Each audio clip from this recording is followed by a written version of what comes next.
There are three big issues that I hope we will address in Congress, but also the next presidential group of candidates on both sides of the aisle will address, and that is, our place in the world, the United States' place in the world, and how we relate to the rest of the world. Secondly, you got Starbucks now. We've doubled you up. sorry, no kidding, not saying. Secondly, obviously, we still have not addressed the economic issues our nation is facing, and they've got to be addressed. And it's been almost solely relying upon the Federal Reserve, and let's face it, we haven't dealt with tax reform and the kinds of things that really could spur economic growth. And then thirdly, this is not something that Tennesseans are paying attention to. I got it, but our fiscal issue still looms as a major problem. We've had a few years with some growth where the deficits are coming down this year at 2.8% of our GDP. But if you just look out a couple of years, we have this huge, to use an overused word, especially here in Tennessee, but hockey stick getting ready to occur where the numbers are getting ready to go vastly in the other direction. And they're because of people like me. I'm 62, and there are 20 million of us that are coming on the rolls. We have 3 people working for every 1 person that's retired. And so we have this massive unfunded liability that I know people here in Tennessee have other things on their mind. It's not urgent. Most of us focus on the urgent, but I can assure you when we travel the world, people know it, and they know that we've been unable to deal ourselves. We prognosticate, we go around the world telling other countries how to handle things. Obviously, we care deeply about Ukraine and how it moves forward with democratically and free markets and those kinds of things, but we ourselves still have some issues to deal with, and I'm hopeful that, again, we will address our place in the world, which includes, by the way, some very important, strategically important trade agreements that are languishing. I was just Don and I both were just in Southeast Asia during August, in Vietnam, Malaysia, Singapore, and the Philippines, and China, by redrawing the South China Sea territorial waters, undoing thousands of years of history, really, by just taking a map and drawing the 9 dashed lines. Not only have they created lots of insecurities there relative to just security, and we've seen it play out with fishermen being fire hosed and an oil rig being placed in Vietnamese territorial water, but just economically, if you look at the pattern, you look at the trend of China, they're going to become more and more and more dominant, obviously, with 1.3 billion people in the region. And the TPP agreement, again, is a way for us to, it's probably the most important relationship we're going to manage as a nation over the next decades. It really is. I hope it's not one that's wrought with conflict or confrontation. It's important, I think, to them and to us that it's a healthy relationship. But one of the things that is so important for us right now, that is to, again, strengthen economic ties with other countries in the region so they don't feel like they are dominated by this major power. So, again, where we are in the world, our place in the world, the economic issues have gone long unaddressed, and fiscal issues. And I'll just close with this. I actually, look, y'all know which side of the aisle I'm on, and believe it or not, I came into the public arena through public policy. I was a business guy. We had a problem in Chattanooga with housing. I felt like I could help people who couldn't afford housing to have it.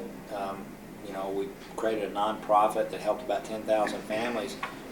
But I came into public policy through helping here at the state level. We had actually a Democratic governor who asked me to serve on a task force, and then this morning at this breakfast, interesting, a guy named John Eddie Kane, who's a Democrat, a quarter Democrat, was there, and he was chairman of the THTA board. He asked me to, the governor asked me to serve. That was my entry into the public arena.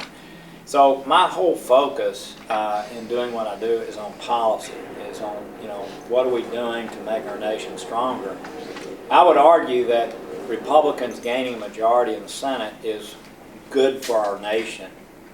It's good for policies being enacted to deal with our major issues. And you say, why is that? Right now what happens is House Republicans focus on Senate Democrats and point to the reason that we don't accomplish anything. Senate Democrats point to House Republicans and say they're the reason nothing's happening. And so neither party has to act very responsibly, right? I mean, the House can send over bills to the Senate. They're an overreach. They're never going to become law. Senate Democrats can busy themselves for the last year and a half trying to pass bills off the Senate floor that can't. They're never going to become law, and they're about trying to show divisions, not commonality.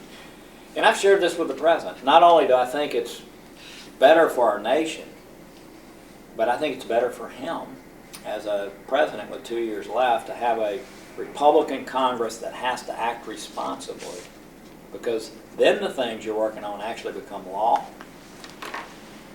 And for him to act responsibly, where you actually have divided government that really is functioning. We've had divided government in the past, but typically it's been Congress of one party, president of another, and we've accomplished really big things for our nation when that has occurred.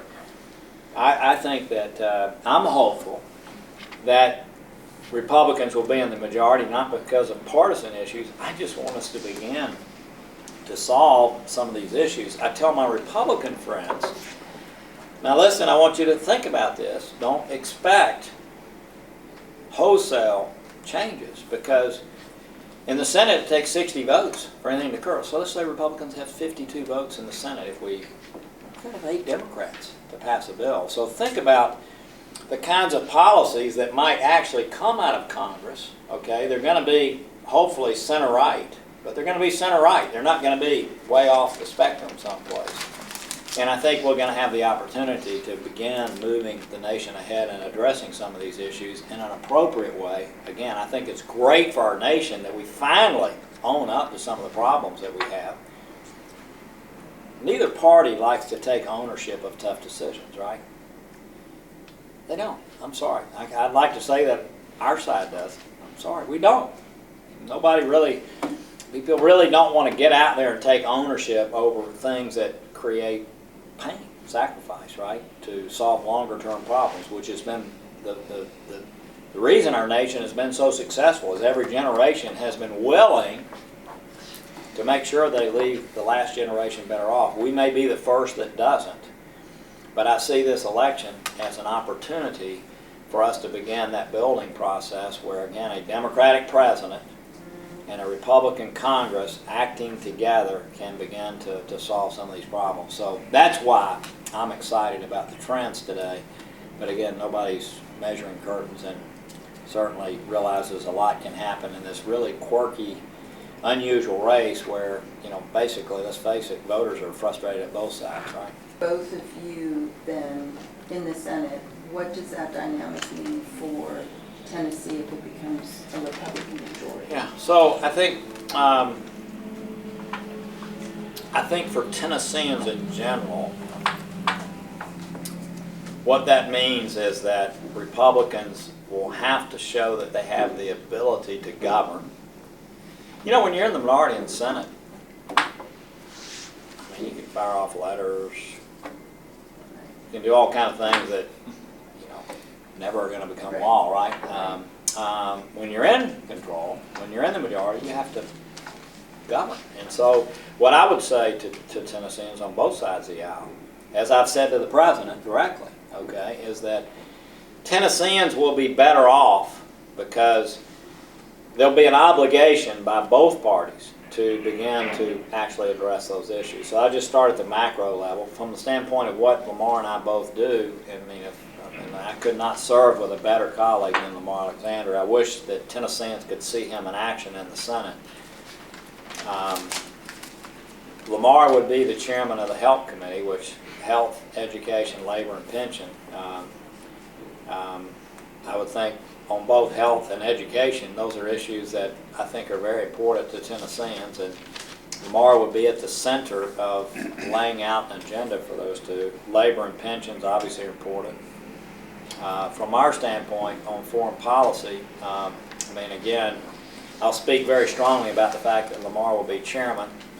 When you're speaking about yourself, you never speak that assuredly, but if things go the normal way, I would be chairman of the Foreign Relations Committee.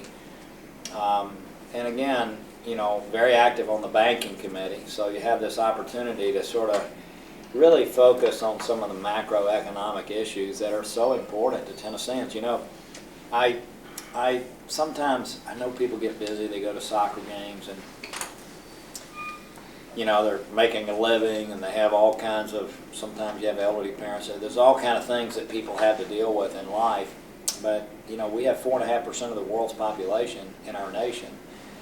And I think sometimes, you know, in counties around our state, we forget that, you know, with 4.5% of the world's population and 22% of the world's gross domestic product, you know, the world is very important to our standard of living. I mean, we have an outsized share of the world's economic output, and having a stable world, making sure that we ourselves are doing things to make us competitive in the world, and here at home, and dealing with those fiscal issues that are so important. I mean, they have a profound impact on our standard of living, and you know, I hope to play the same role that I've played. The difference will be that if I'm chairman of the Foreign Relations Committee by winning the Senate, I actually get to set an agenda in the Foreign Relations Committee that is focused a little bit more on economic issues and focused on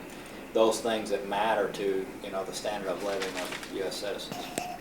Because of my role in foreign policy matters, I probably have slightly more interaction with the White House than would be the norm by Republican senators. He called me on Air Force one day, and not long ago, and I kind of kidded with him a little bit about the fact that he was probably going to a fundraiser, and took the opportunity, again, in good spirit, to say, look, Mr. President, I know that you're doing everything you can to elect a Senate, keep a Senate Democratic majority, although, as we now know, what that means is staying out of the states where they're running. But at the time, he was doing a lot of fundraising, and I just shared with him, look, I know you're not going to agree with me, Mr. President, but I would just say, from my point of view, our nation is actually better off to end this silliness that's taking place where one side's pointing to the other in Congress, and we have a unified voice. And if you will act responsible, and we will act responsible, during your last 2 years, we'll have an opportunity to deal with some of these issues. And by the way, the President has actually shown some leg on these issues. I mean, in his budget 2 years ago, he actually showed, you know, that he was willing to look at some of the fiscal issues in a little different way than others had looked at them in the past. So his response was to go ahead and move on and talk about the foreign policy issue. But I think, you know, certainly he's not. You know, but you know, we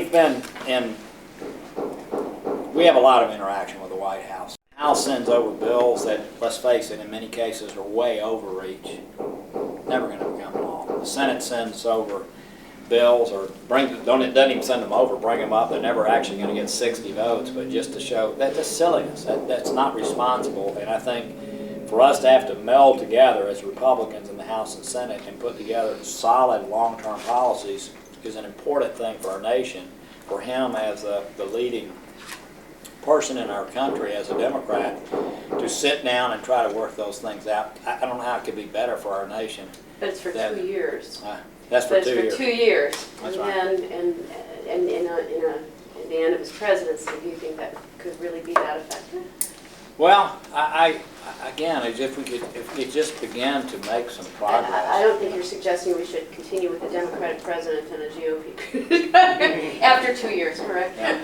I'm teasing you. No, and I know you are, but all I know is that for 2 years we've got a window of opportunity to begin dealing with some of those issues. I mean, one of the things, again, we need to get these trade agreements over and done, both the European, where we have 48% of the world's GDP linked together. By the way, that's not as much about cost issues and tariffs as it is syncing up our regulatory issues. The President's been reticent to come to Congress for what's something called Trade Promotion Authority, because he doesn't want to tick off labor and other environmentalists who just, you know, usually uniformly oppose these kind of agreements. So we've let them languish. And so one of the things I think you would see Republicans in Congress do is to give him the authority to go ahead and finish these negotiations. But you think about it in our own state, where we're a major, auto manufacturing entity. These barriers to trade are mostly regulatory between us and Europe.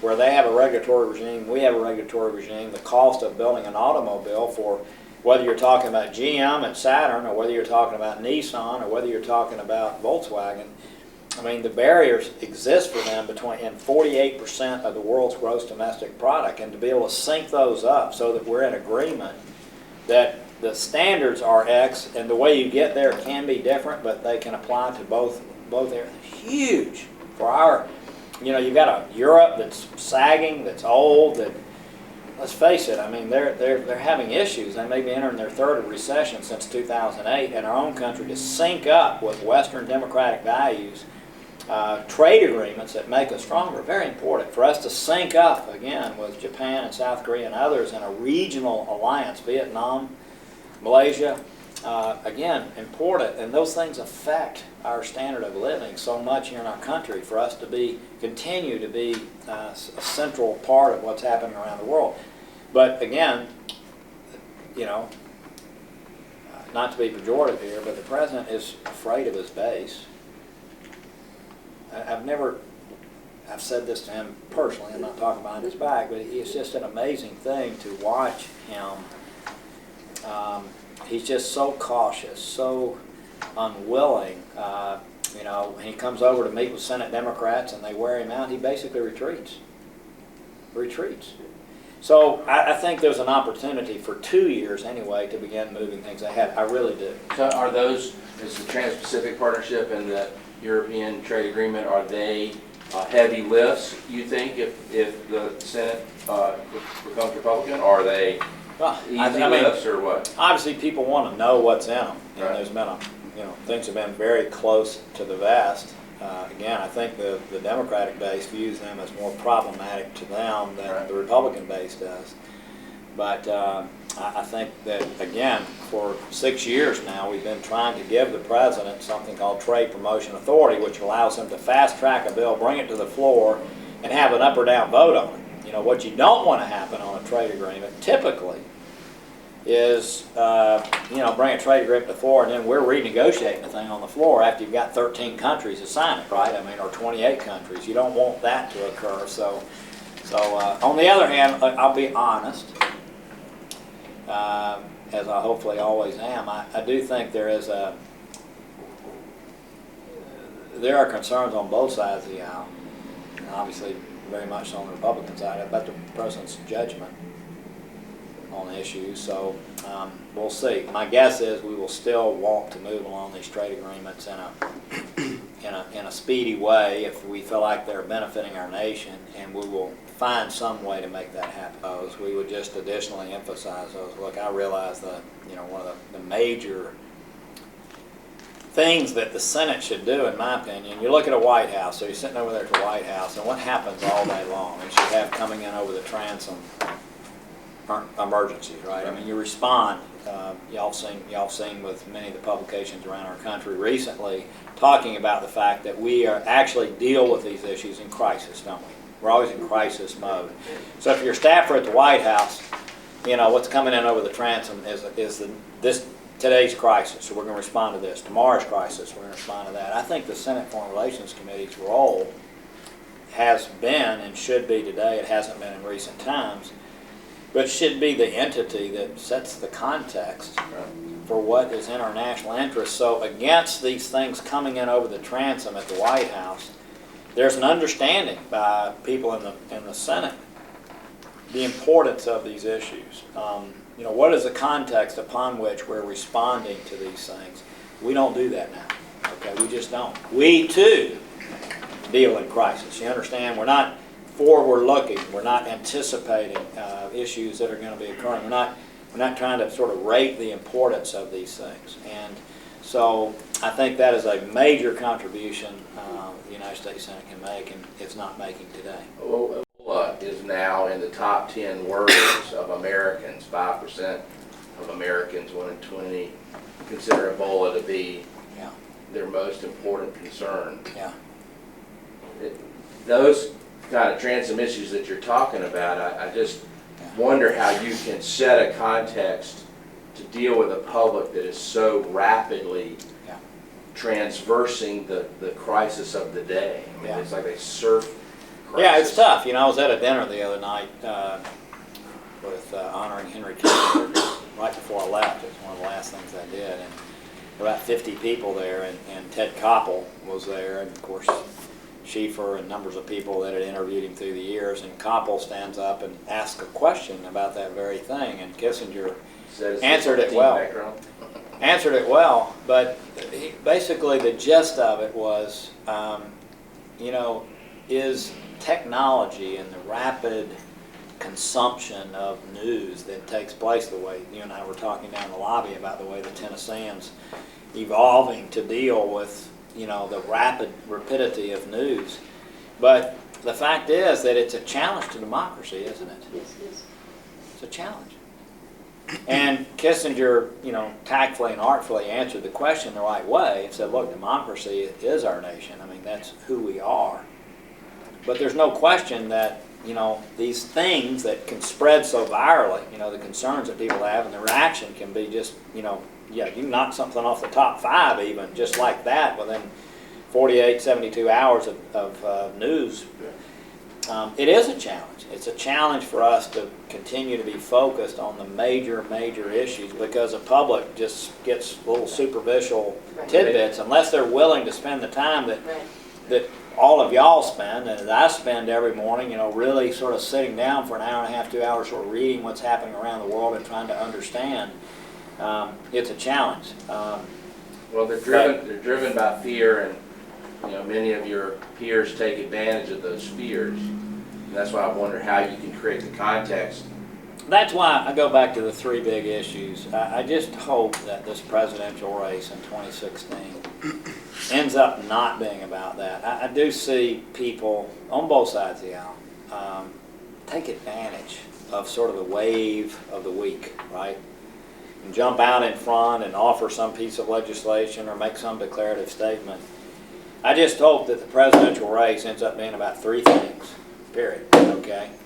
Our place in the world, America's role in the world, how we end up putting in place the policies in our own nation that cause us to have sustained and long-term economic growth, and how we deal with the fiscal issues that are so important to ensuring that we leave this nation in a better place. And, you know, I'm hoping that somebody's going to emerge that is going to be that statesman, substantial leader who will focus on those things, and again, not take advantage of the fears that people have. You know, that are you.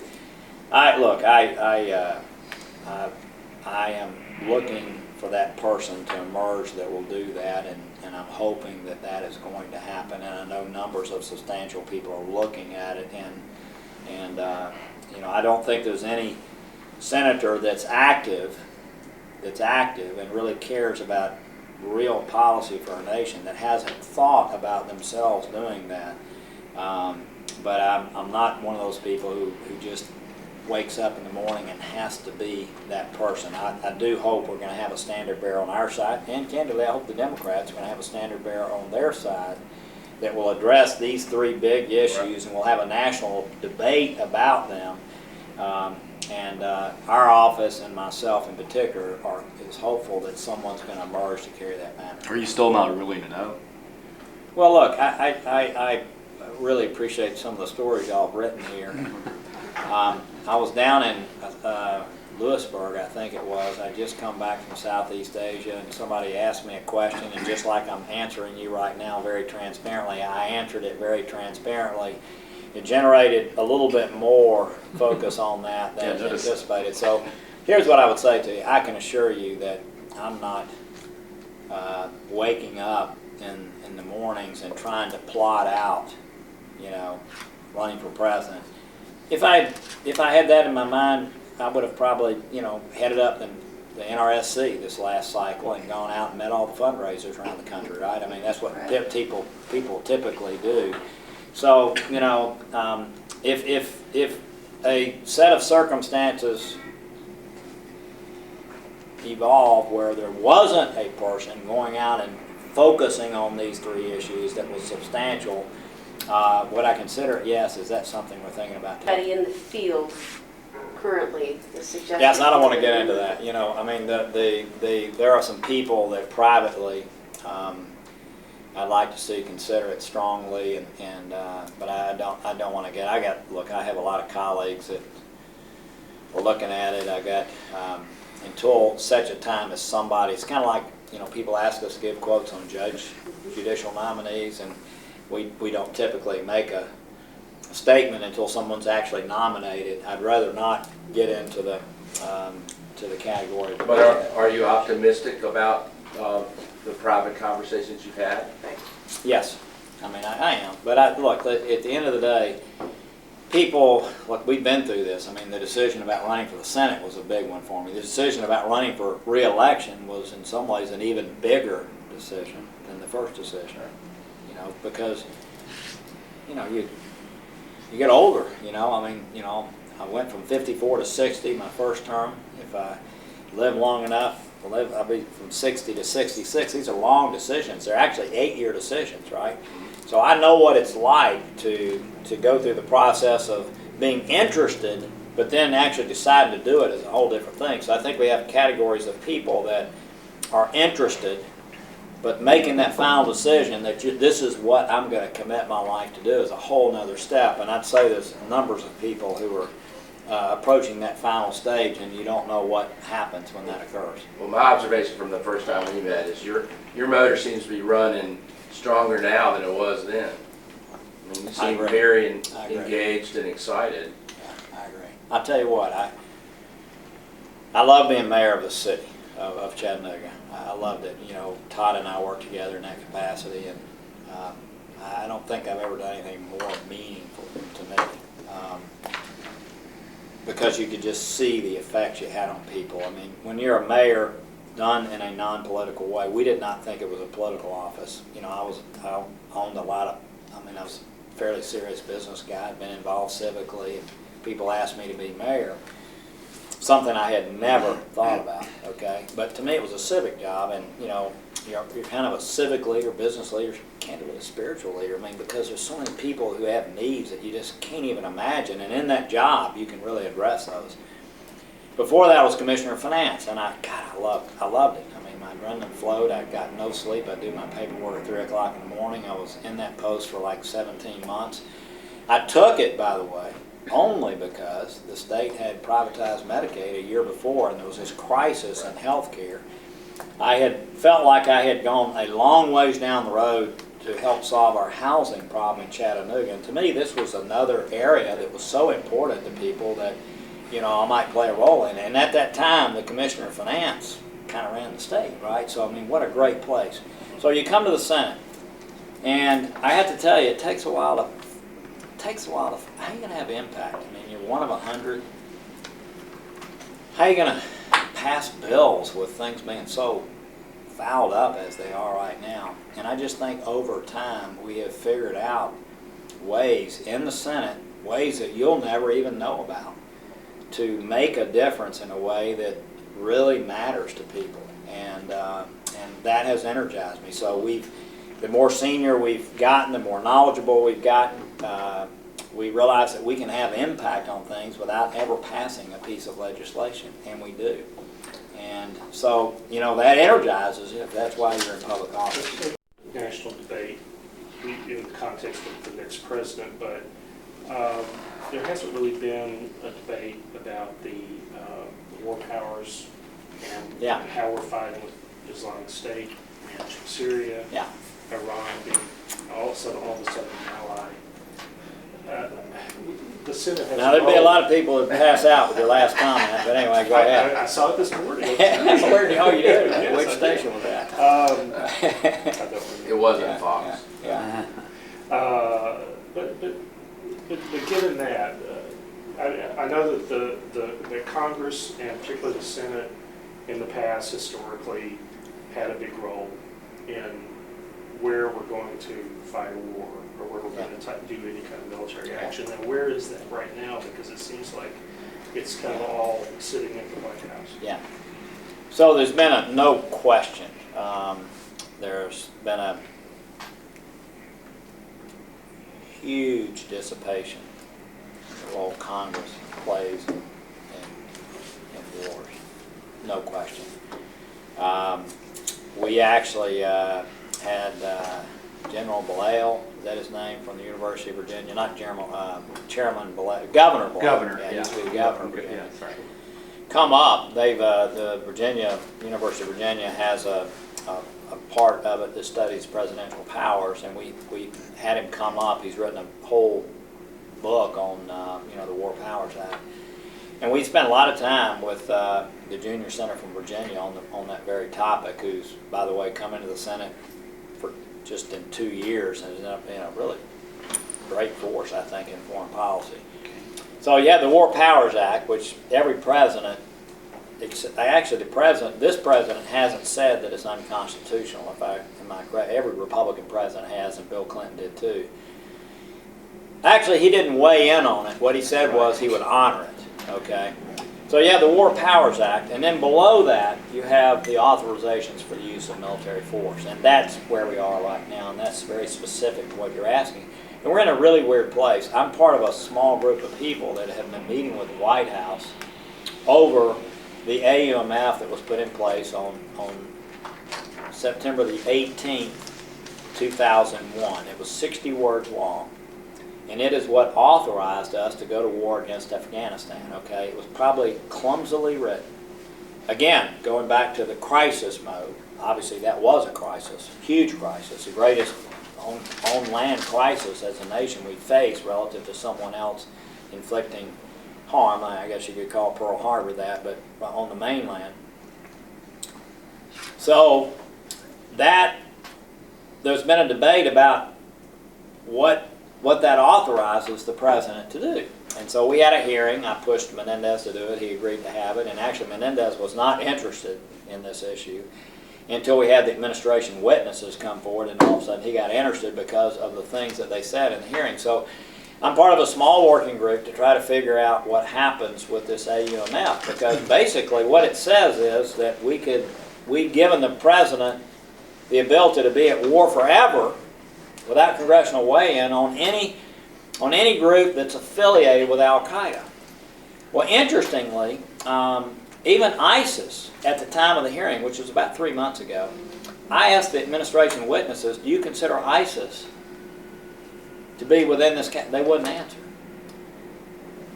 I know that, I'm not saying that they're being nefarious, I'm just saying that they hadn't even made the determination, you understand? But so to make a long story short, now the president, I thought they have exercised terrible judgment in not coming to Congress for an authorization for a war, taking us into another country that, no question, is going to last for years and years and years and years, okay, against a different group that, by the way, is not affiliated with Al-Qaeda. Matter of fact, they broke off from Al-Qaeda, but what they would say is, well, yes, but Al-Qaeda germinated them, okay? And you got some of the fighters that are out there, are a slight exaggeration, but were maybe 4 years old when this AUMF was written, right? So it's an issue that I voted for the continuing resolution. I know this is a little convoluted, but I voted for the continuing resolution that gave the president the ability to train and equip the moderate Syrian rebels in Saudi Arabia. And I did it because I've been calling for us to do that for years. And by the way, had we done it back when there was a real opportunity, we'd be in a very different place. But I did it because I thought we should give the president the opportunity to try to put forth put together a coalition, okay? And so we've given him 90 days to do that. He has until December the 12th. And what I hope is going to happen is that by December 12th, they will come to us with a real strategy. Look, you can't talk to anybody in any department of government that believes we have a strategy yet. Okay, so I mean, I'm not being pejorative. I mean, are you kidding me? We've flown 100 sorties. That's what we've done. We have no concept of a real ground game in Syria. None. Zero. And by the way, we have these Iran negotiations that are taking place right now that won't come to an end, and they're really not going to come to an end then, but on November the 24th is when it's supposed to end. We're not going to go against Assad, pretty evident, until that's over, because they're allies of Iran, getting back to your other comment. So it's all gotten convoluted, and it was so predictable and predicted. It's a shame. But back to the AUMF, the question is, so the president says he has the authority under this 2001 AUMF, which, by the way, he wanted to end just a few months ago. Y'all understand that, right? If I were on the administration's side, if I was on their side of the equation, I might argue that I have the authority. I just think, though, it's prudent to always come to Congress if you're going to engage in action that's going to go beyond your presidency in particular, because you're going to have 535 Monday morning quarterbacks, are you not? That if Congress doesn't authorize this, you know bad things are going to happen, right? What is going to be the sustainability? We represent the American people in a more micro way than the president does. You want the American people behind you. So I don't know where this is going to go. I think I was very upset with Kerry. He came before our committee. Very upset with him. And I'd already talked to him personally. I mean, he calls me on the weekends from time to time. And the Saturday before, we had talked at length. And I was very upset with him at that time, saying that we're not going to come seek an authorization from Congress.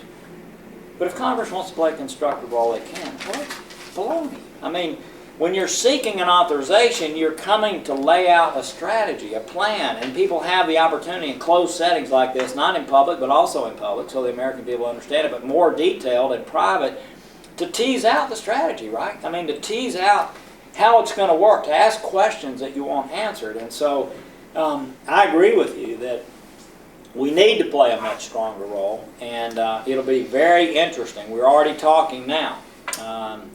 It'll be very interesting to see what happens. I don't think we will deal with this during lame duck. Okay, I don't. But I do think at the beginning of next year, we've got to figure out a way for Congress to play the appropriate role that Congress is to play in issues. 12/12 hits. Can they continue bombing, or do we have a Christmas holiday? Well, now bombing was not authorized. See, now, this was the other thing. This was kind of a sleight of hand to the American people in many ways. So they were pretty smart. The president, they were cagey. I've been pushing to arm the moderate rebels for almost 2 years. Well, a year and 19 months. Menendez has been pushed. We passed out of our committee on a strong bipartisan vote arming the vetted moderate opposition. Hillary Clinton wanted to arm them. General Petraeus wanted to arm them. And the president has, pushed back against. I had a very strong conversation with him at the White House in the cabinet room with about this size group of people, Republican senators on both sides of the aisle, again challenging him. And at that time, he said it was fantasy. He got on CBS or some major news network and said again, it's fantasy to think this is going to make a difference. The only thing that we passed in the CR was arming and training the vetted moderate opposition, which he had said was fantasy, but it was really, from their standpoint, a very cagey thing to do, because now the American people think we've authorized what they're doing in Syria. All we really did was authorize Title X training of some moderate rebels in Saudi Arabia using their money. Do you understand? Yeah. So we haven't authorized it, but here you are, well-read, and the American people believe somehow that we have authorized what's happening in Syria. That's not true. And so I don't know what happens on December the 12th. Do you think because... But look, look, I'm on the phone nonstop with, even though I'm not, we're not doing it in Washington, we're doing it here. There's not a strategy. There is not a strategy. Think about how fouled up it is right now. Does Turkey have a strategy? Turkey has a strategy. They want us to build a free zone, just inside Syria. They have so many refugees in Turkey, 1.5 million. And by the way, they deserve an award for the way they've treated those refugees. I've been to those camps. And they are state-of-the-art, modern. They're so much better than what's happening in some of the other countries that the UN is putting together. This the Turkish government has done on their own. It's unbelievable what they have built. So they want, instead of having all those refugees in their country and destabilizing their own country, which it is to a degree, really destabilizing Jordan though, with their refugee intake. They have water shortness. The refugees are taking water, health care. I mean, it's really creating, and many of the Jordanians are actually taking the refugees into their homes. So now you have the refugees in neighborhoods, not in refugee camps, although they're there too. But back to Turkey, what they want us to do is build a free zone to put the refugees inside Syria, but also a zone where you could train people inside Syria. And obviously, well, not obviously, the administration's response is, if we do that, we're going to end up in direct conflict with Assad, because Assad is not going to agree to a free zone inside their country. So now all of a sudden you've got air-to-air conflict between the two nations, and so they're not agreeing to that. And so Turkey finally relented yesterday. You know, we started airdropping supplies into the Kurds, and they knew we were going to go around them, so they finally agreed to let the Iraqi Kurds circle around through Turkey back into Syria to help the conflict in Kobani. So, but again, let me just, how messed up it is. So now we're giving aid to the PKK, which are on our terrorist list. And again, I'm not knocking that. We all as a nation, I think, need to realize that because we find this crisis, getting back to of ISIS, we now have to have alliances with people, as you were mentioning, that have not been our friends traditionally. And so where does this take us over the mid to longer term? And again, this could have been so easily prevented if we had just had a policy in Syria from the very beginning, if we had not left Iraq like we did in 2011. And let me just, I know that everybody thinks that people who wanted to leave troops in Iraq wanted to sustain combat. That is not true. I mean, you know, I was just in South Korea last year. We have 28,500 troops there. They don't wake up thinking they're in harm's way. They just create stability. And so we lost that. We lost the shuttle diplomacy between the Shia and the Sunni populations when we moved out. We lost the ability to influence Maliki, who was a terrible, terrible prime minister. And we blew it. And now it's so chaotic, so hard to understand with all these pieces. I mean, Iran can't hit Assad right now because Iran, the nuclear, at least that's the administration position. I actually kind of wonder if we hit Assad, I don't know. I'm not sure it wouldn't affect the negotiations in a good way. But we have now all these alliances that are very difficult for the American people to absorb, right? I mean, they're asking the question, what are we doing? Well, Forward. so look, you know, most people in the nation are, you know, Article 2 people. And that means the presidency is dominant on these issues. So what Congress typically does is authorize, but they're usually authorizing what a president puts forth or not authorizing. Now, in this case, the president believes he has the authority regardless and is not seeking it explicitly. We also can deal with issues like this through money. Okay, but it's a blunt object, I'm just being honest. I mean, the things that we can do legislatively, it's just like going back to the Tennessean and the changes y'all are making about reporting and how you're going to deal with it. You know, so the world's moving.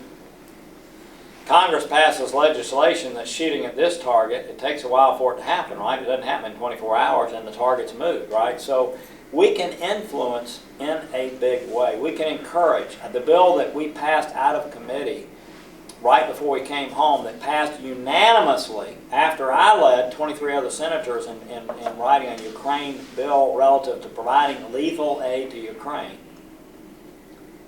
We did that 6 months ago, trying to push my Democrat colleagues, and Menendez has been a great chairman, by the way, for us to deal with. I'm not knocking him, but Democrats are obviously, just as Republicans will be with a Republican president, more reticent to push the administration, right? I mean, that's the law of the way things are. But we now passed it unanimously out of committee. All Democrats signed on to a bill very similar to the one that just had 24 Republicans. So So those kinds of things are the way we can influence the administration to show greater long-term support for Ukraine, okay? Well, we can do the same kinds of things in Syria. Back to the policy and what we do, it's kind of easy to see how, easier, let me put it the way, see how you can be victorious, you can be successful, I don't want to use the word victorious, you can be successful in Iraq because you've got a ground game. You know, you've got the Iraqi military. We're now building the National Guard made up of a Sunni population. We're now, you know, we're dealing with the Kurds in the northern part of Iraq, and so we've got a ground game there. What is absolutely not discernible at this point is how we're going to have an effective ground game in Syria. It's hard to understand. And this ISIS first, Assad second strategy is also hard to understand, because what Assad is doing is, as we're hitting ISIS for him, I'll say this one more time, ISIS, you understand that the reason ISIS is in Syria is because of Assad, right? I mean, he's the magnet. So we're hitting ISIS, so what's he doing? He's hitting our Free Syrian Army allies, and we're doing nothing about it. And that is our ground game. So it's hard to discern the appropriate ground game in Syria right now. And when we go out and say, look, I don't want to see boots on the ground. I definitely don't want to see. I don't want to see it. Are we going to have some special ops guys eventually on the ground helping to pinpoint intelligence? Yes. I mean, yeah. Well, we already have Yeah. Did constituents ask you about the boots on the ground? Not much. Can no. There's not a lot of buy-in by the public, right? There's not. I mean, as y'all mentioned earlier, I mean, people are moving on to Ebola now. Yeah. You know, so I mean, there's not really much discussion about Is this. Ebola almost over now that some of this has been tamped down? So let me. I don't know where I was on that. I guess I finished it. Well, you Well, you don't want to see basically, boots on the ground over Yeah, there. but when you say we're going to destroy an enemy, and then you say all the things you're not going to do, whether you're not going to do it or not, it's not particularly a good signal to send on the front end, right? I mean, it's kind of like saying you're going to bomb it with chemical weapons, but then don't do it. Yeah. Now let me say this: I am not at present in any kind of posture to want to see us having combat boots on the ground. Okay, that's not where I am either. But even though that's not where I am either, it's not something I would go out and say we're not going to do if we're going to try to vanquish an enemy. Back to Ebola, we went by HCA yesterday and met with them, because they've got to change, so they've got to put sort of policies in all around the country, right? And Vanderbilt, which has a little different kind of scenario. Met with the state of Tennessee, the head of I don't know what all their positions were, but they were impressive. But numbers of people from the state. And it is fascinating. You know, I had spent some time on the phone with Dr. Frieden, who's head of the CDC, last Thursday morning. And I know they came out today with criteria, actually late last night, relative to how you protect yourself. But they had these suits on the wall, the 4 evolutions that have taken place on the protective gear. And it is fascinating to think about just the supply chain of those being available. I mean, they're very specialized, very expensive, especially the most protective. You know, what is the protocol? You know, when a patient comes in the beginning, they're not really very contagious. By the time they begin doing all the, terrible things that occur to a person when they get close to the end, they're very, very contagious, and it's very easy to have it transmitted. But back to your base question, look, to end this, we have to kill it in Western Africa. And from what I can tell, we are way behind the curve there. I mean, we're building these units to isolate people there. That's basically what our military is doing. We're building these units to isolate. We're trying to bring healthcare workers in to deal with them in those positions. We're dealing with the disposal process when people die. But it appears to me that we're way behind the curve in trying to contain it there, which is the most effective way to keep it from coming into our country. And one of the points that's been brought up, which is concerning. And by the way, I don't want to be, I'm not trying to alarm people in Tennessee, okay? I think that, you know,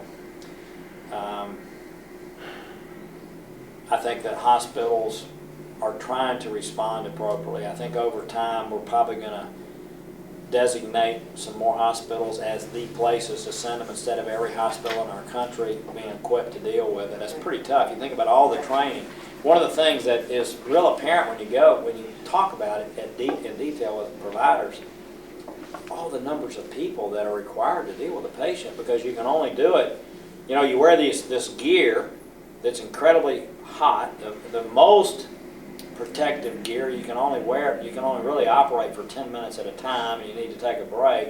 So you look at all the people that end up getting taken at the hospital to deal with a patient, it really cramps your ability to deal with other needs, right? So you probably need to have these people in some specialized places, not every hospital in the country being prepared to deal with them, but to detect it, right? In Western Africa, we've called for a limited travel ban to make sure that people aren't, you know, just flying on airlines to see relatives and tourism, that it's only about the essential things that need to occur. I do realize we've got 3 nascent democracies in these countries. You don't want to crater them economically, or you end up with a strong man, again, running these countries. So we want to support them economically. But I do think it's very important to our citizens to do everything we can to keep it from getting here. One of the things that was pointed out yesterday as a concern is what you worry about is it getting into urban populations, right? I mean, that's where it's really problematic. So in one of the meetings we've had recently, someone pointed out, you know, if somebody from Liberia traveled to Haiti, which is obviously very urban. I know y'all have been there, I've been there. It's an incredibly crowded urban situation, especially in some of the, this is not a pejorative term, it's a word they use, slums that exist in Haiti. You can imagine somebody traveling there, and then when you get to Haiti, it's just a skip over here, right? And of course, we have lots of Tennesseans who travel there, right? And we have all kinds of people doing missionary work. I'm going to an event Friday night with a group of people who do that. So you worry about it spreading to other places that are in closer proximity to the U.S. But I do think that, you know, the nation's focused on it. I think we got to do more in Western Africa to keep it there, to let it die out there. That's the best thing we can do for the world, best thing we can do for them. But I do think that the CDC is coming up the curve and, you know, learning that, you know, our protocols were wrong. And from what I can tell, they still have a pretty large degree of respect by the providers that actually deliver these services. You know, our foreign aid, you know this, I know we've talked about this a little bit, but, you know, it's 1% of our budget, 1%. That includes Israel. Yeah, so, you know, is there a lot of wasted foreign aid? Yes, there is. We haven't done an authorization, back to something else the Foreign Relations Committee should do. We haven't done an authorization of the State Department or USAID since I've been there. Think about it. No authorization. None.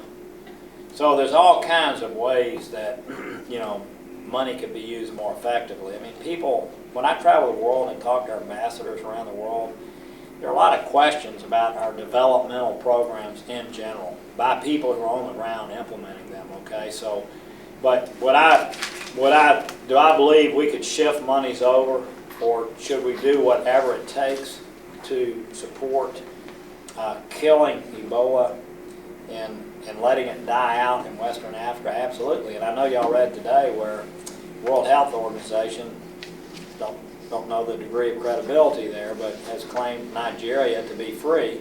And by the way, they don't have near the sophistication we have, but what they do early on, they basically, you know, quarantined people, got them out of the public, knew, and basically we're behind the curve because it's multiplying so rapidly right now in these 3 countries, and we don't have facilities right now to do those things that were successful. And again, a country that's not particularly sophisticated. And Fred Thompson, who were our senators at the time, staying out of my business. And when I was mayor, I appreciated the governor and our senators staying out of my business. And I know this is an issue that Bill's wrestling with. I know he's had numbers of meetings with Sylvia Burwell. I have too. Is a Tennessee plan possible?